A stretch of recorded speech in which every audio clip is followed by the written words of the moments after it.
Good evening, everyone. My name is Rachel Egelhoff, and I am the MFamily Program Manager in the Dean of Students Office at U of M. And we are really excited to bring Wolverine wallets to you, talking about understanding financial aid at U of M. I am here with some of my colleagues, and I'm going to let them introduce themselves. So first, I will turn it over to Emma. But before I do, sorry, I just want to go over a little housekeeping. We will be accepting questions through the question and answer tool. So please refrain from using the chat. There are so many of us, it's hard to keep track of in the chat. So if you can use the Q&A feature at the end, we will compile all of the questions and try and answer as many of them as we can get to within the hour. Anything that we don't get to, we will send you by email in the coming week. So again, welcome. We're so glad you're joining us, and I will turn it over to Emma. Hi, as Rachel said, my name is Emma, and I'm a graduate intern in the MFamily program in the Dean of Students office. And I can jump in. I am Chrissy Bomek. I am the Senior Associate Director in the Office of Financial Aid. I am going to get the slides going so that we can move through the content and get to some Q&A. So if you will bear with me, hopefully you are looking at a presentation and not my grocery list right now.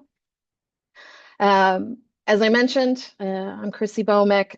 I've been working in financial aid for over 21 years now, 21 of those at the University of Michigan.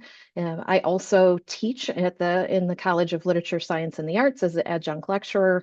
I teach a course on student financial literacy, which is actually going to come up in the context of financial education in one of these slides. So I'll share a little bit more about those courses and opportunities for our undergrad students in a moment.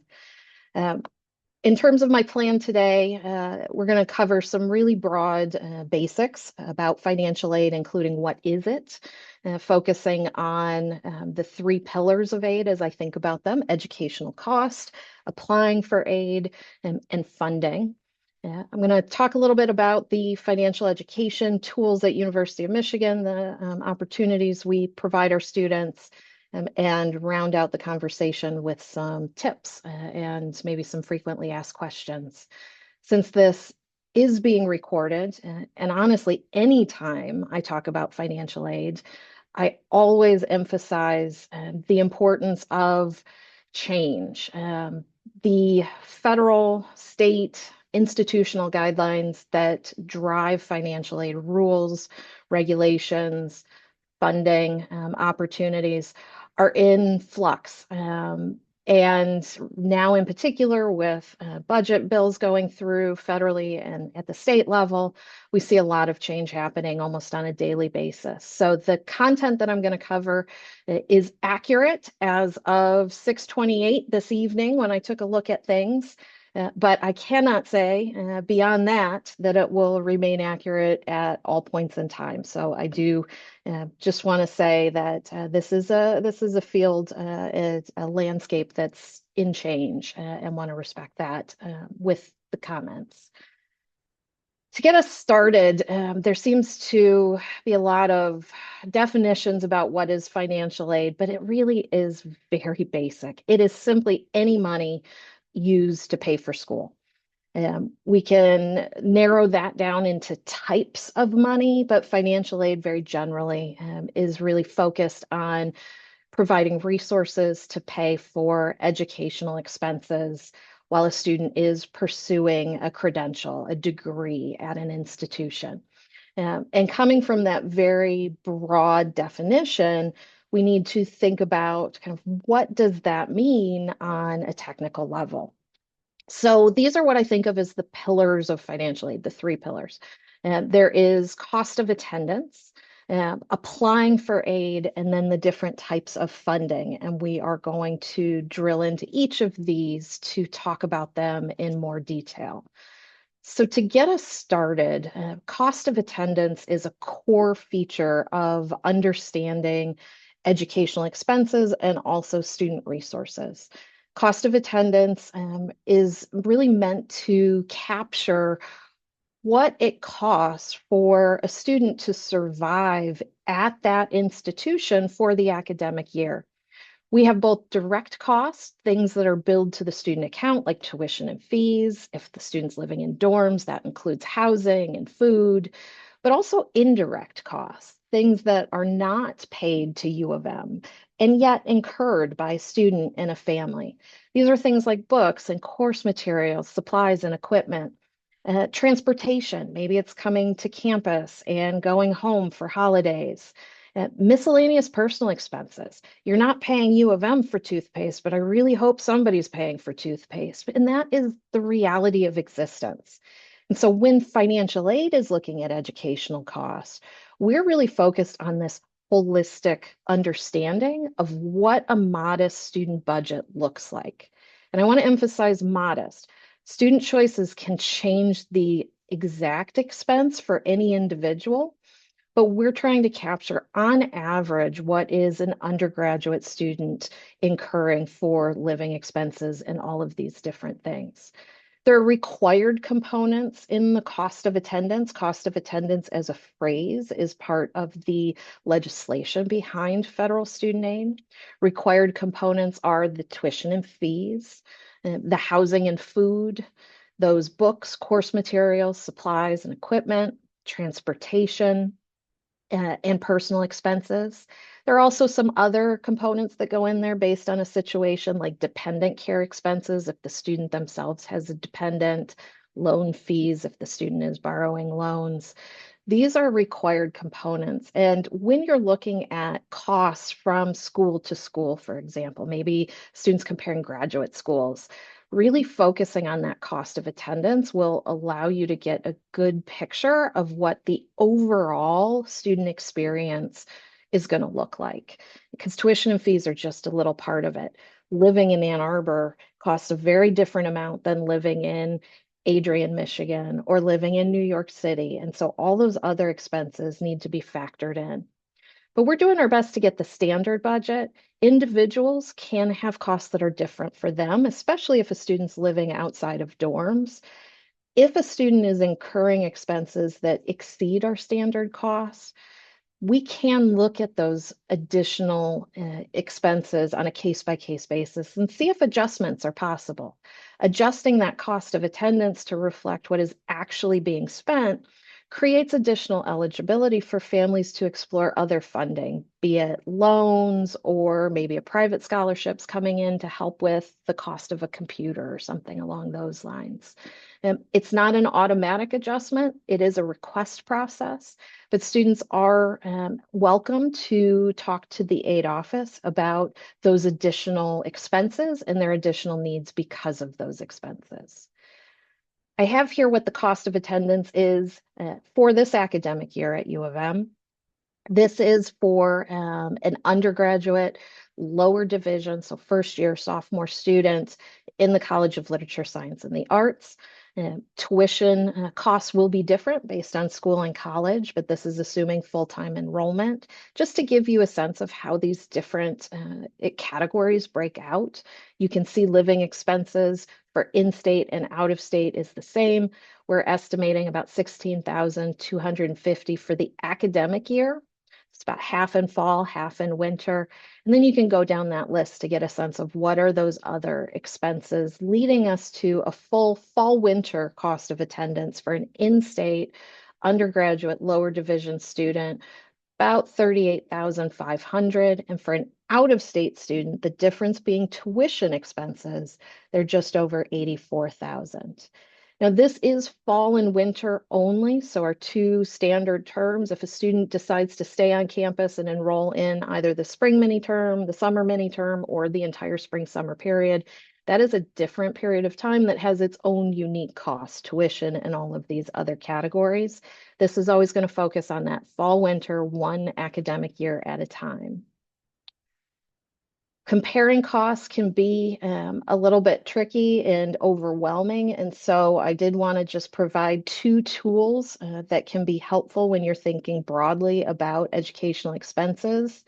The net price calculator, and all institutions have to publish a net price calculator for families to utilize This happens to be the link to ours. It's an interactive tool allowing you to put in information about your family's circumstances, income, household dynamics. It uses our institutional data to estimate what a financial aid package could look like for your family. So you can get a sense of what are those costs minus the aid that would be offered to get a better calculation of net price for yourself at the end of the day. Then on the other side, we have the federal estimator. You would be completing the federal aid application to get the final information. But if you just wanted to estimate kind of what the Department of Education places or where the Department of Education places eligibility, this is a student aid index estimator that can be used before you do the official federal aid application. Net price is a really good phrase I would emphasize and encourage you to always think about when you're thinking about educational expenses. Cost of attendance, absolutely important. That's that holistic approach to existing. Net price, though, is what you're paying at the end of the day. That's what is really going to be the concern for out-of-pocket expense for any given family. And net price is always a really good number to look for on student aid notices, and especially comparing institutions for graduate school, for example. So the next pillar in financial aid basics is the application. We have on the one side the federal aid application, the FAFSA. And I know this is a webinar and I can't hear any of you at all, but I'm going to ask you to say this with me. FAFSA. FAFSA. It is so important we pronounce this correctly because it's an acronym and it stands for Free Application for Federal Student Aid. It's mispronounced a lot. I harp on this because I don't want people to go to the wrong website if they get the spelling incorrect. It's FAFSA.gov. This is a free application. You should or a consultant to complete this application on your behalf. You can put all of the information yourself for free. And it's a single application where schools are listed, and it goes to all of those individual schools to be considered for different types of funding. It's used for federal funding, absolutely. States use this many times for state grants and state aid programs. Many private scholarships are looking to see that a FAFSA is complete. And so it's a really important application, and it's done every single year to be considered for funding every single year. Some institutions like University of Michigan also utilize additional applications. And so we utilize the CSS profile from the College Board. I have information on the screen about that. The CSS profile is in the entering year only. We only ask families to complete it once, that entering year. And then we utilize that data to determine eligibility for institutional grants and scholarships. The CSS profile, the College Board does charge a small fee attached to that. It's $25. They do have an expansive waiver program so that if it is a financial hardship for your family, likely you'll qualify for that fee waiver that they offer. But it is a wonderful tool for institutions like ours to get more information about your family's circumstances. The FAFSA only asks for very few data points now. It's looking at how many people are in your household, where do you live, what are your assets, and then it's pulling some numbers from your tax return. But it's not asking about special circumstances. It's not asking about debt against income. The profile allows schools like ours to really understand better the whole family situation, your family's relative financial strength or weakness, which is why we utilize that for the institutional grant dollars. In addition to the FAFSA and the profile, there are sometimes programs that have additional singular requirements. And I think about things like a health profession loan for a student who's studying in pharmacy or nursing, where parent information may be needed in a different way than is collected on the FAFSA. Or for loan borrowing, there may be electronic promissory notes and entrance counseling that needs to be completed before that first borrowed loan is dispersed to the student. So whenever a student is looking at access to other programs, maybe it's a scholarship through the College of Literature, Science, and the Arts, they have an application for those. The FAFSA first, that profile of the entering year at U of M, And then doing a little bit of digging and seeing if there's anything else out there that can be applied for that's in addition to those other two main applications.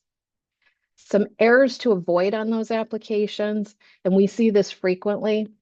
This is not just the FAFSA, this is also the profile, incorrect school code. The University of Michigan has multiple school codes attached to our institution. I think there's about 7 of them. Unfortunately, the FAFSA doesn't give you enough letters and description to understand who's who.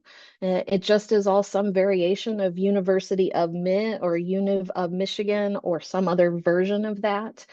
If you select the wrong school code, you could be sending a FAFSA to the law school or to the dental school and not the central aid office. So we always want families to utilize the school code on the FAFSA and on the profile whenever possible to make sure those applications get to the correct place. Double check your social security numbers. Whenever these applications are completed, make sure the student is using their social security number. Make sure you know what your social security number is. There's just about every error could be done on the FAFSA I can correct, except for social security numbers. If that's wrong, we have to start from scratch again. So we want to make sure those social security numbers are accurate. Also pay attention to how the FAFSA talks about marital status. If you're in a family that the student's biological parents are not together because of divorce, separation, maybe one of the parents is remarried, the FAFSA is always asking about that whole household. And so if you are a parent who's remarried, both the you and your spouse's information are going to be reported. You can't exclude a spouse because of different types of divorce decrees or agreements that you have in the household. It's very specific about who in that household needs to be reported. FAFSA has a parent, I think they call it a wizard, that helps talk through which parent a student's reporting on the FAFSA. It's a pretty good tool to identify who's reporting information on behalf of the student in cases where we have multiple households involved. Income is something I bring to your attention so many times, and this applies to assets as well. Parents are helping students complete their portion and incorrectly identify their own income or their own assets as student income and student assets. You can imagine that that creates a very skewed version of what your family resources are when it looks like you have maybe 150 household income and your student makes 150,000 at the same time. So we want to just make sure that you're looking at who are the questions being asked about and that the reporting is specific to student information, parent information, both with income and with investments in real estate and other net worth.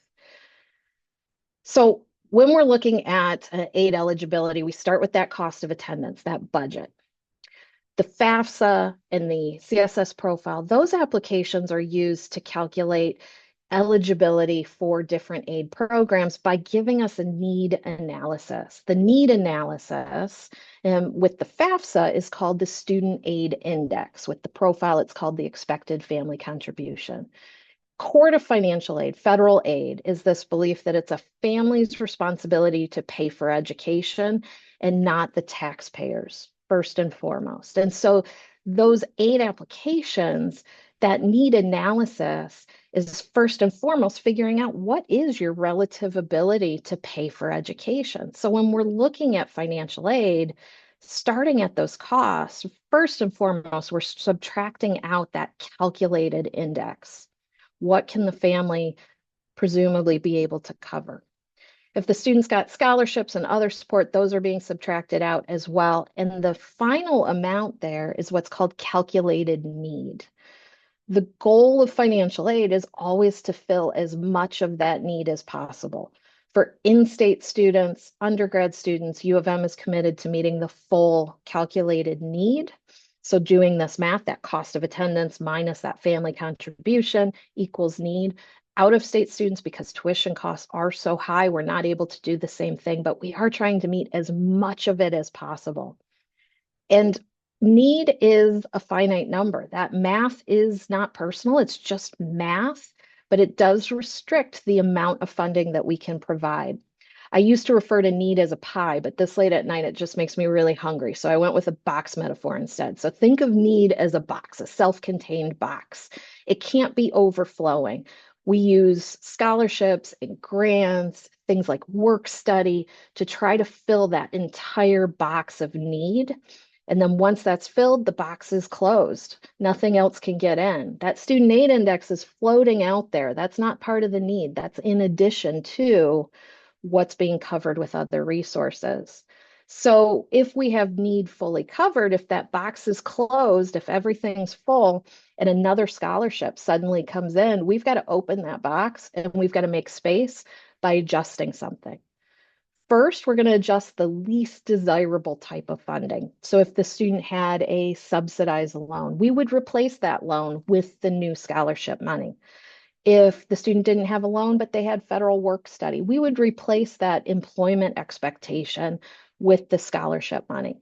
But we're always looking at keeping that need full, but we can't exceed it. We can't overflow that box. So sometimes when you see aid starting to be adjusted, it's because that need box has been filled.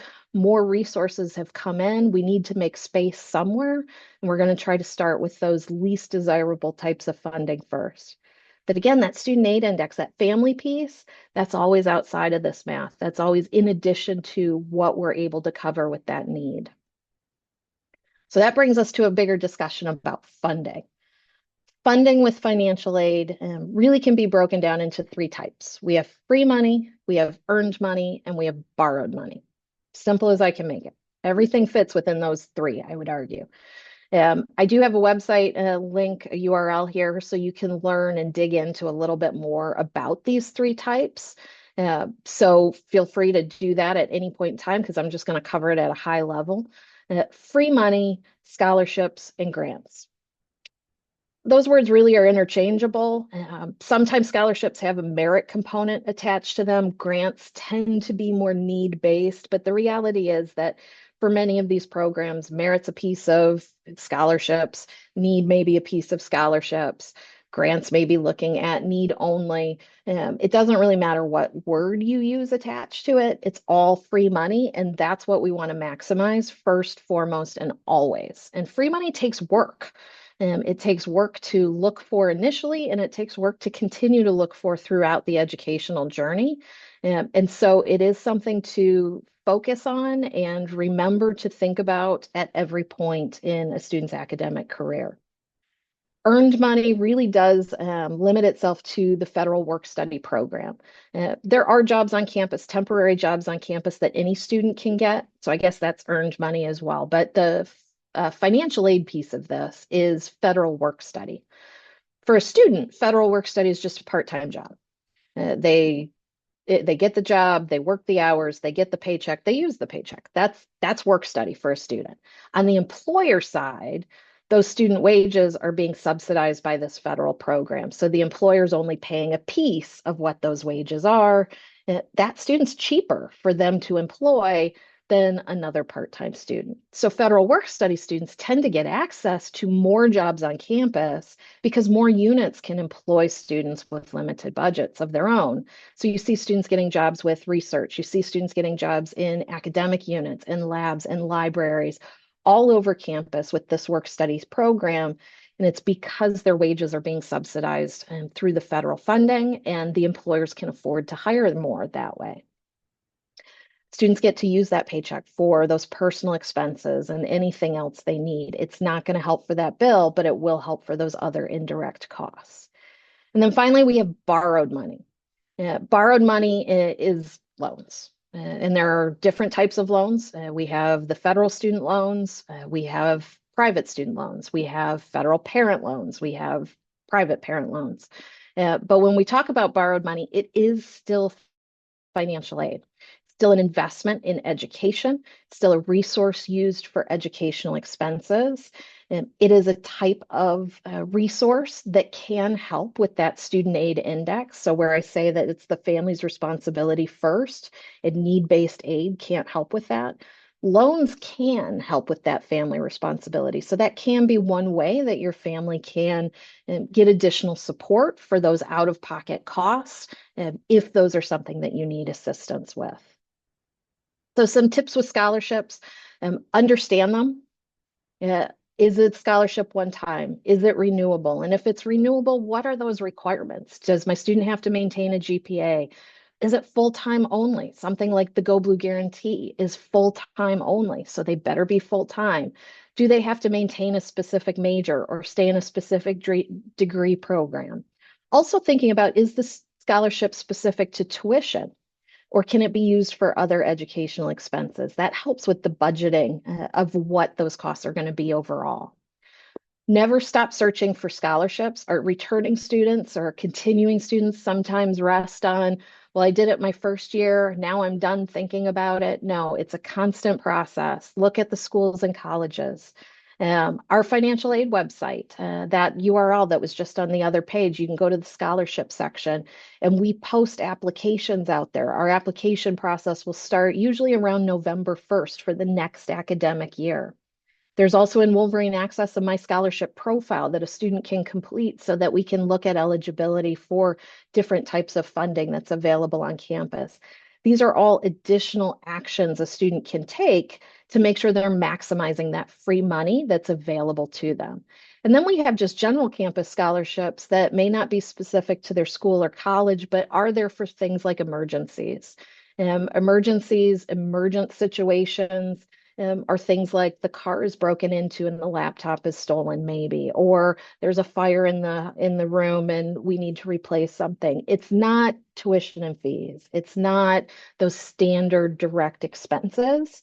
But if a student truly has had an emergency need, there are offices on campus that can evaluate eligibility for some limited emergency funding. But where there are scholarships, there are opportunities for scams. So I put out here a URL to the studentaid.gov website. That's a good resource to look at what are the big scams going on right now so you can protect yourself and your family. A couple good rules to follow. You shouldn't be paying money when you're asking someone for money. So if there's a fee attached, highly likely it's a scam. Uh, Most people are not coming to you offering free money. You have to go to them to seek it out. So if you're being solicited, if you're getting a phone call saying apply for this, that is very likely something you should pay a little bit more attention to, because what's the benefit there? Usually you're looking for those scholarships. It could be a scam. So things like that are sometimes pretty obvious, but it's always good to just be intentional around kind of where you're putting your personal information.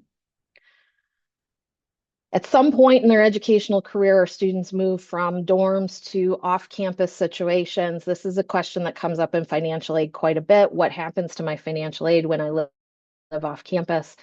Financial aid is looking at living expenses regardless of who you're paying. And so if you think about that cost of attendance slide at the beginning, it didn't specify living in dorms or living privately off campus. That's because we know you're going to have that expense no matter where you live. We don't care who you're paying, you're still going to have to pay it. So living off campus from financial aid's perspective really isn't changing anything. The student would receive the same financial aid consideration regardless of where they live. The difference is how they utilize that money. When they're living in dorms and the bill is directly charged to the student account, financial aid is going to directly pay that cost. But when students are living off campus, when financial aid pays, the direct charges are only going to be maybe tuition and fees. If there's more financial aid than tuition and fees, everything else, that surplus, that excess amount of aid gets refunded to the student. And they can use that refund over the term to pay their own rent, their own utilities, their own needs. But they need to budget for that. They need to think about how they're utilizing those funds, because financial aid really is paying at the beginning of each term so we can make sure it's applied before the bill. And those big refunds come out each term as well. And that has to last until the next term.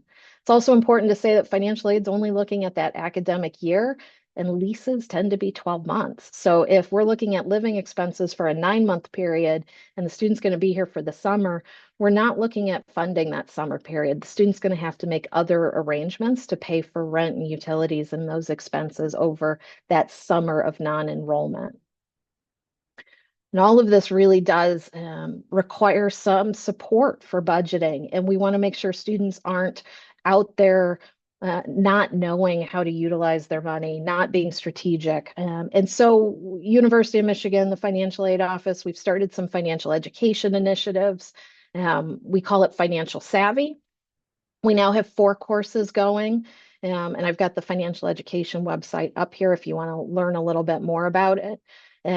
We have an online, we just launched this over the summer through Michigan Online. It's a mini module, no credit, but really good first steps in financial education. Talks about budgeting, it talks about banking, it talks about financial goal setting. It's part of the first year student success collection, but any student can complete it. Self-paced as well. So for a student who can't enroll for academic coursework because of other stressors on their time, this online course is one way to get some guided support in financial savvy. And financial savvy is just about being more strategic and more intentional around how you use your resources. It's about really preparing students to understand the basics of personal finance in a real world perspective, how to be intentional around who you bank with and how you set financial goals, and how you make sure you're minimizing waste and maximizing progress towards what you want in life. So we have that self-paced module online. We also have 3 credit-bearing courses that are going on right now. Those may even expand to more in future terms. We've got an ALA 110, Financially Savvy from the Start, very basic survey course on personal finance. ALA 115, I actually just came from there about an hour ago. We've got students that are spending an entire term thinking about personal finance, thinking about growing their own financial literacy. It's 1 credit, it's pass fail. We've been teaching it. I've been teaching it for 12 years now. Highly successful course that anyone can take as an undergrad.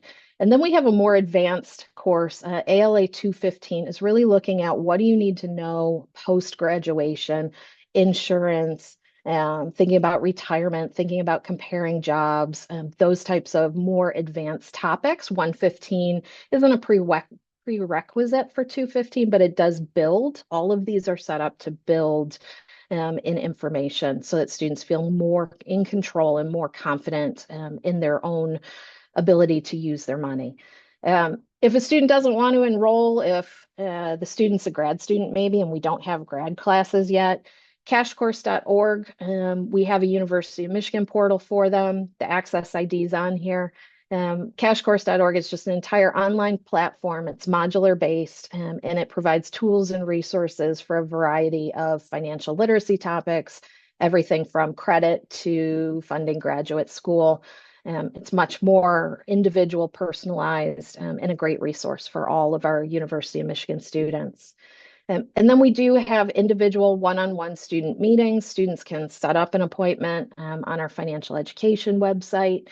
The team is a very small team. It's me and an assistant director, so availability is a little bit limited. But if a student does want to meet to talk through things, we do make that available. Just want to emphasize that we are not financial planners. We're just talking through kind of the importance of skills to survive as an adult in higher education environment and beyond. So those are more casual conversations on an individual level, but we do offer that support for students. Kind of moving into things I want to make sure that everyone's kind of aware of. Please always report any financial aid hardships to financial aid for review. The FAFSA is looking at your income information from 2 years ago. A lot can change in 2 years. A lot can change in 6 months. So if you've had a change in circumstance, a job loss, a marriage change, hopefully not a death, but something along those lines that's really creating a financial hardship, natural disaster, all these different things. Talk to financial aid, let us know what's going on. Many times we can look at your individual circumstances and see if there are allowances that we can make to reflect what things are like for you now, as opposed to what the aid application suggested from a couple of years ago. But you need to let us know that's going on. Another thing I want to make sure everyone knows, a student's enrollment always impacts financial aid eligibility. For some scholarships that require full-time enrollment, not being full-time at the add drop date each term could lose access to those funding options. But any type of funding could be impacted by part-time enrollment. And so if a student is thinking about enrolling less than full-time, which is 12 credits or more, and they really need to talk to financial aid if they're receiving aid to understand how that could impact their resources for the term and also for the future. And then when we're talking about aid eligibility and maintaining aid eligibility, we always have to participate.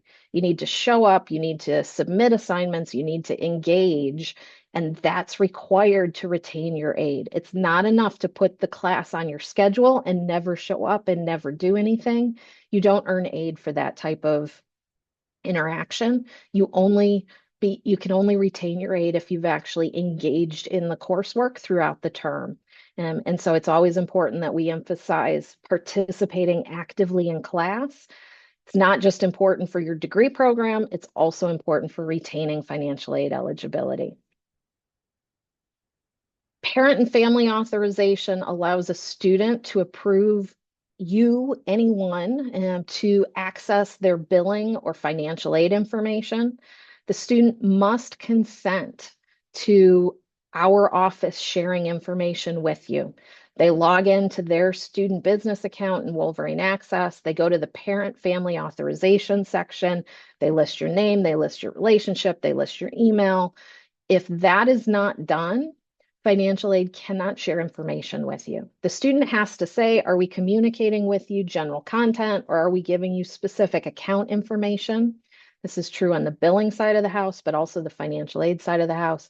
If they have not consented to us sharing that information, we cannot speak to you as a parent, family member, partner, whomever, and the student must consent to that. So it's always important to make sure your student has consented to us speaking with you before you try to speak with us.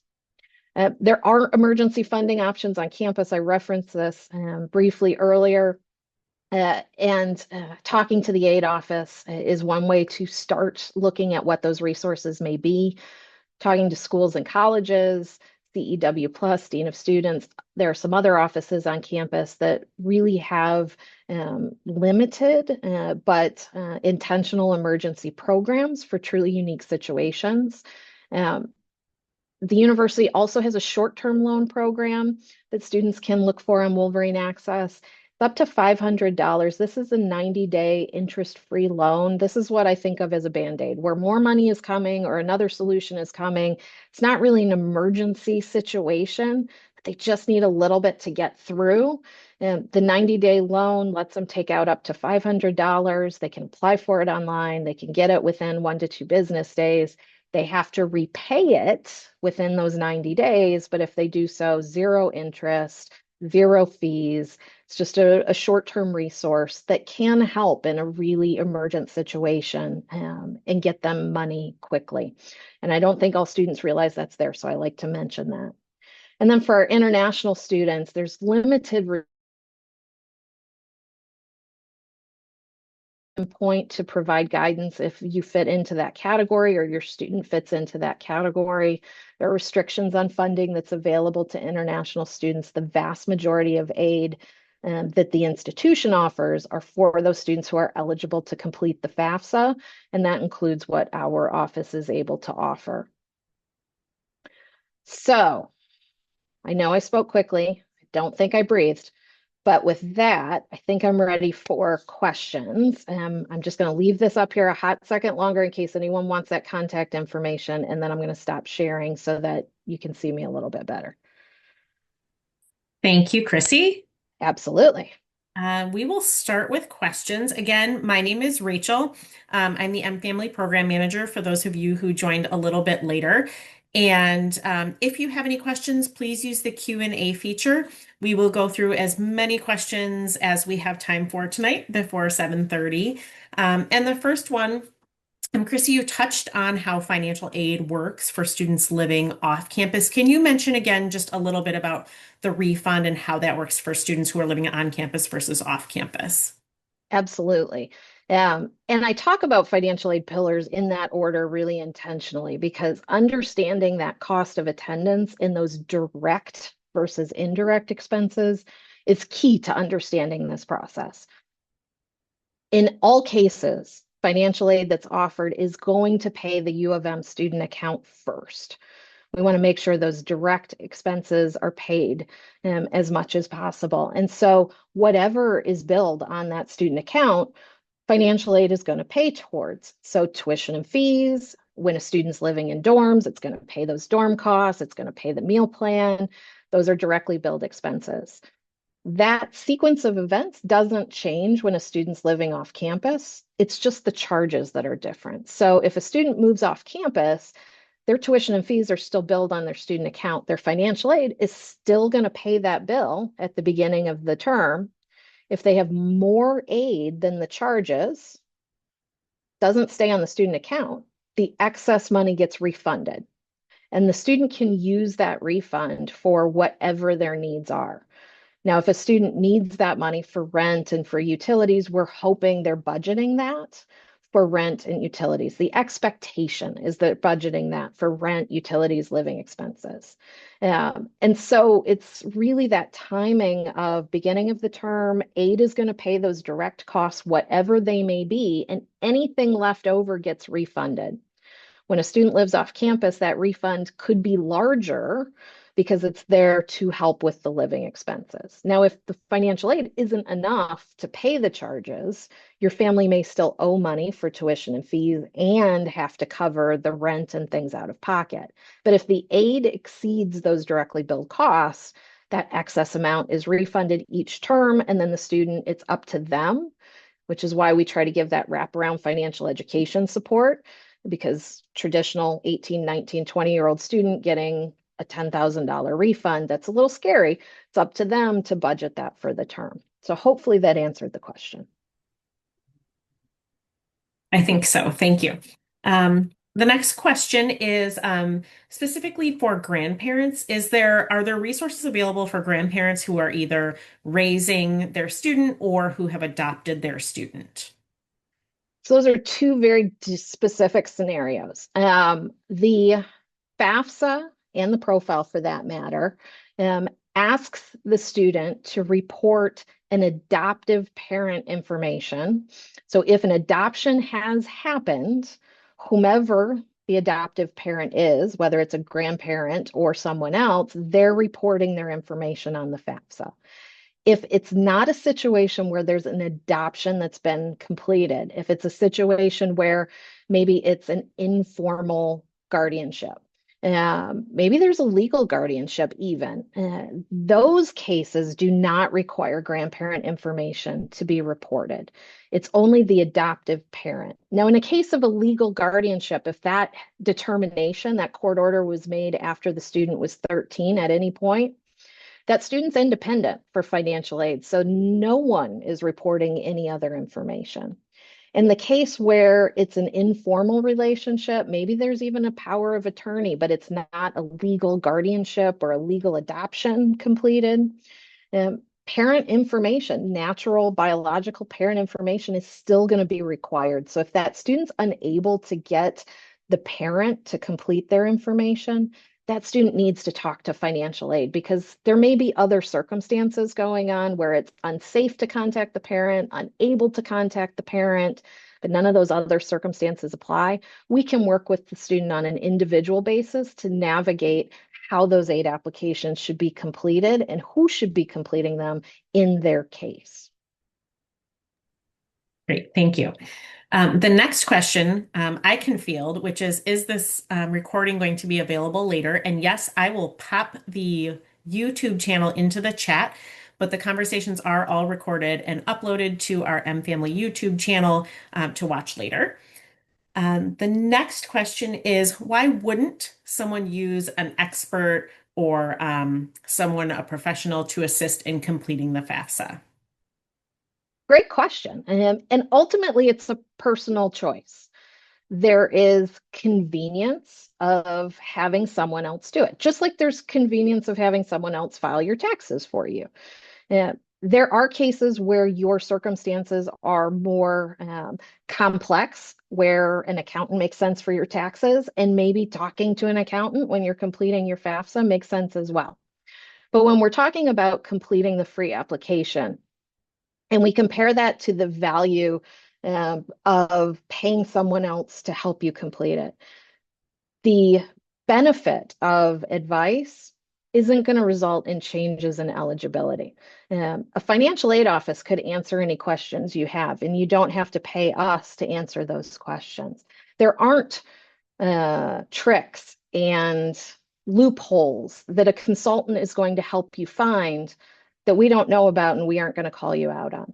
And so sometimes families are recruited into using a consultant because they're marketing, we're going to get you the maximum aid eligibility, we're going to help you find all of these loopholes or navigate this process.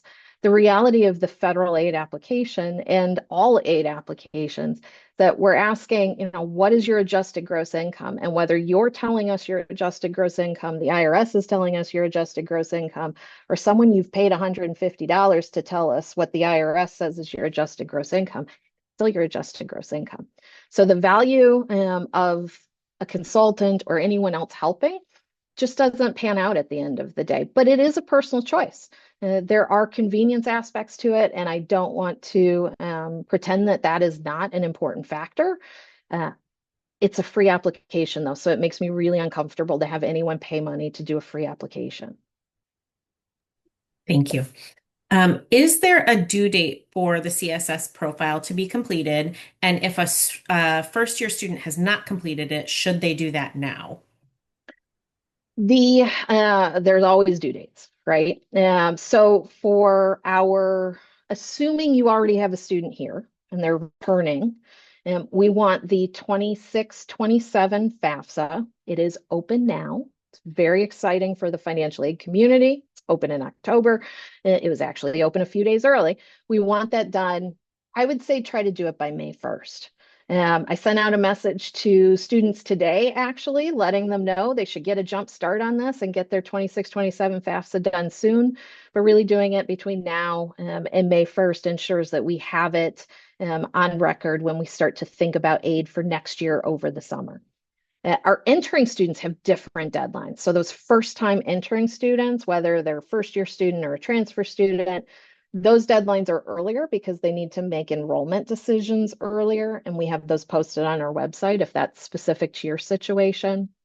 If we didn't do a profile that first year, but we're looking to do it now, I would say always do the profile now. If we're talking about this year, you can complete it this year and then give our office a call or send us a message to let us know it's done. Sometimes it's a situation where we can reevaluate your eligibility for the current year. Sometimes it's a situation where we just can't do anything this year, but we may look at eligibility for the upcoming year. We can work with you to see what makes the most sense in your circumstances. So if we have a student who's in a dual major in two different schools or colleges, for example, Ross and LSA, but started out with just Ross, can they now apply for scholarships for both colleges or both programs? I don't have a definitive answer on that. I always say apply. Apply because the worst thing that can happen is they say, no, you don't qualify. But when I see dual students, I have seen two schools, two colleges offer scholarships to students simultaneously. So that suggests to me that these units are looking at their dually enrolled students for eligibility. Both of those two offices have scholarship offices. LSA scholarships would be a great place to ask that question since they sound like the secondary ad program. But I would say ask those offices. But applying, it's not a problem. Next question is, if we have a student in a work study who's eligible for work study, do you have support to help them find work study positions? And can you talk a little bit more about how work study works? Yep. Again, the hardest program to talk about, but the easiest to utilize. It's just over all of my years, it's still the one that trips even me up talking about. So studentemployment.umich.edu. studentemployment.umich.edu. Student needs to go there.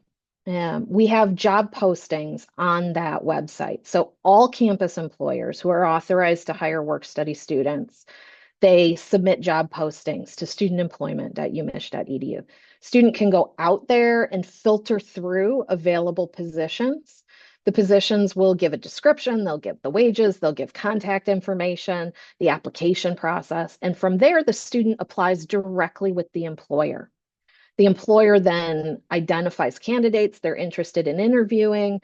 They contact those candidates, the student interviews, and if they get hired for that position, the employer will work with the student to make sure that that's designated as work study income so that the right billing happens behind the scenes. There isn't support for students looking for jobs in the sense that we have a team that will sit next to the student and go through the job listings. We do expect that students, if they're going to be working independently, they can get to the job search function and they can look for something that makes sense for them independently. We have a student employment web team, and that website kind of gives their contact information. If there are questions like I'm on the job search site and I'm struggling with XYZ, and they can help with those questions. But there really hasn't proven to be a need for placement at U of M the way that some institutions place their work study students. We find that the students self-select into positions pretty well. Now, what I will say, there are more jobs on campus than we have students authorized to work them. So it ultimately comes down to how willing that student is to take a job available as opposed to their dream job available. Not everyone can work at the stadium. A lot of people can work at the library, though. A lot of people can work in housing, though.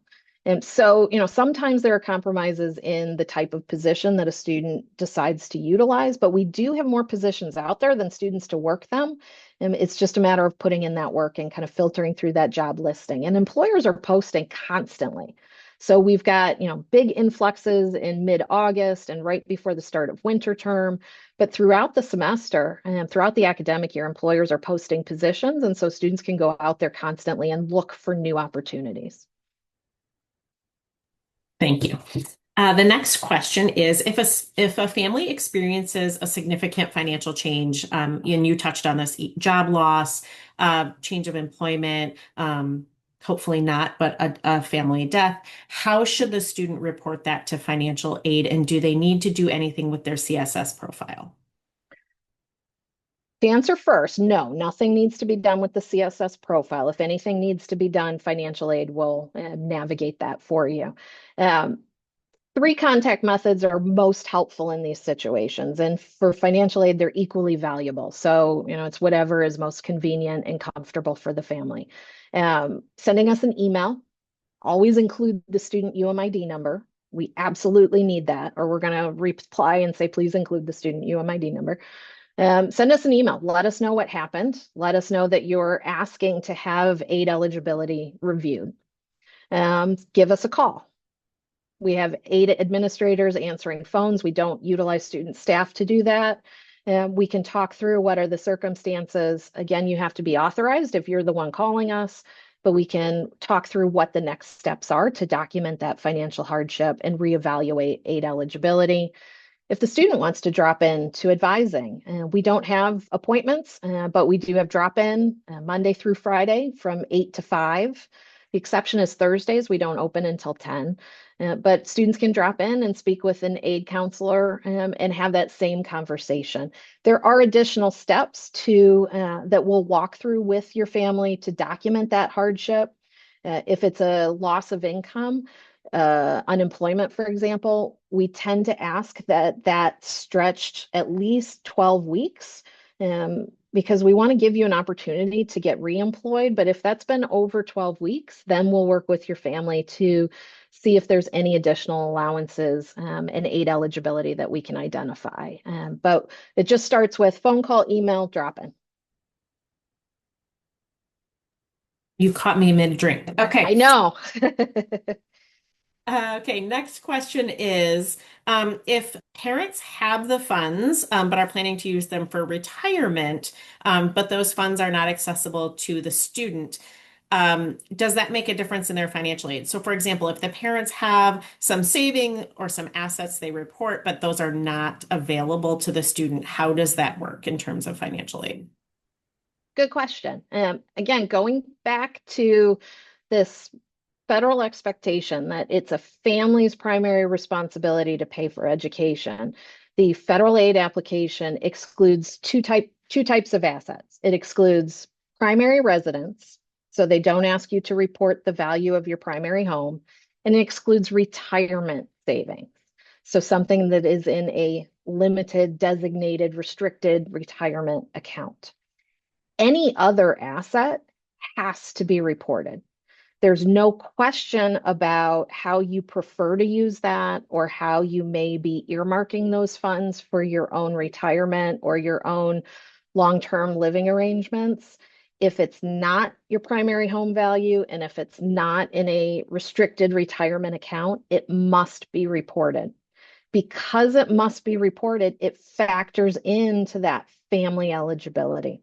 And you may choose not to utilize it for the student's education, but the result is typically that the family contribution assessment is going to be higher, the family need is going to be lower because you're making a choice to earmark it, and it could be used in other ways. Now, I'm not saying Chrissy espouses that, but that is kind of fundamental to how that math factors in. So unless it's primary home or restricted retirement account, it counts and it's added into what could be paid. Okay. The next question, if I understand it correctly, is if a family was able to pay tuition for the first semester, but then finds themselves in a position that they can't pay additional semesters, is there a different way to them for them to apply for aid during that second semester, or does that fall back under contact financial aid if your situation has changed? Aid is really flexible. And so there you can decide to utilize things term by term. What you do overall is make sure that FAFSA is completed. If you haven't done a profile, make sure that that is completed. We're going to look kind of overall, what's the eligibility. But if we offer a loan, for example, that's fall, winter, but fall's already paid in fall, you could choose as a family to utilize those funds in the winter term only. If you are looking at maybe a Parent Plus loan or a private education loan to help fill in those need gaps, those can be borrowed for a single term only. So it's not always for the academic year. Some programs we're still going to look at for the academic year. So for example, if you may qualify for, I don't know, a federal Pell Grant and you didn't realize it and you apply and you get it, we're not going to restrict that just because you've paid fall off in full. We're still going to give that full aid eligibility. But because fall is paid off, you get to utilize those funds kind of in full for what the future needs are. So things do shift in kind of that way over the course of the year.